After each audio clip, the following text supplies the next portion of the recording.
La animación nació con los estudios Walt Disney.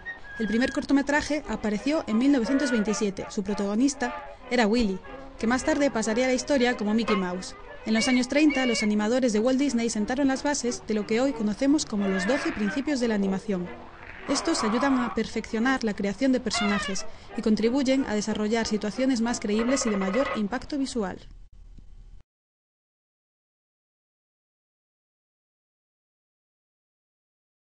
El Sketch and Stitch consiste en conseguir un poco más de realismo mediante la deformación de los objetos y dotarles así de más vida. La anticipación consiste en preparar al espectador para que vea una cierta acción que queremos contar que puede ser importante. De esta forma tenemos al espectador preparado y tenemos al espectador alerta de forma que no se pierda nada importante de la historia.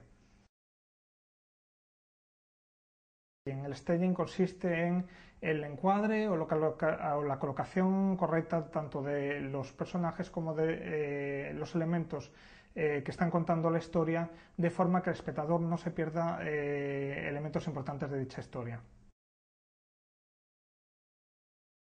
El Straight Ahead y Pose a Pose son las dos formas distintas de crear animación. El Straight Ahead consiste en dibujar fotograma tras fotograma de forma continua, mientras que el Pose a Pose consiste en generar o construir las posiciones extremas de una acción y después su refinamiento mediante la construcción de posiciones intermedias o in-betweens.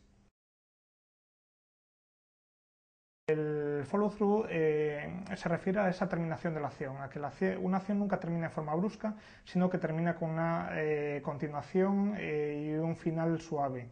Y el overlapping action se refiere a que ninguna acción está desconectada de la siguiente. Nunca termina una acción, se finaliza completamente y empieza la siguiente, sino que cuando está terminando una acción empieza a la vez otra o varias acciones continuadas.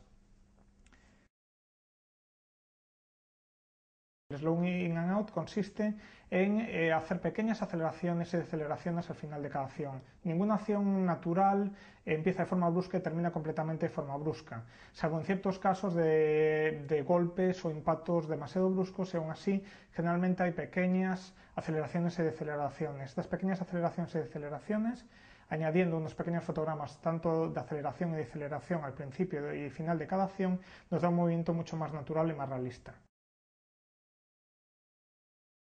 Otro principio son los arcos. Ningún movimiento natural se produce de forma recta. Generalmente todos los movimientos, cuando movemos un brazo, cuando cogemos una cosa, se hacen siguiendo generalmente un movimiento en arco. Entonces, la idea es que todos los movimientos que hagan nuestros personajes, todas las acciones, todos los elementos que se muevan generalmente tienen que seguir unas rutas o unos caminos que sigan unos arcos para conseguir un movimiento mucho más natural. Una acción secundaria es una acción que está supeditada a otra acción. Por ejemplo, una coleta de una chica, cuando mueve la cabeza, esa coleta se mueve como respuesta al movimiento de esa cabeza. Entonces, esa acción de movimiento de la coleta es una acción supeditada, una acción secundaria a ese movimiento de la cabeza. El timing o control del movimiento es uno de los principios que nos va a permitir darle sentido a dicho movimiento, sentido a una acción. Dependiendo del timing, dependiendo de la velocidad a la que hagamos una acción, esta acción puede tener un significado u otro. Simplemente con el control de la velocidad a la que realizamos una acción como un simple movimiento de la cabeza, podemos indicar desde un golpe, un movimiento alegre, un movimiento triste, un personaje deprimido. Entonces ese control del movimiento, ese control del tiempo nos va a permitir darle significado a cualquier acción que queramos realizar.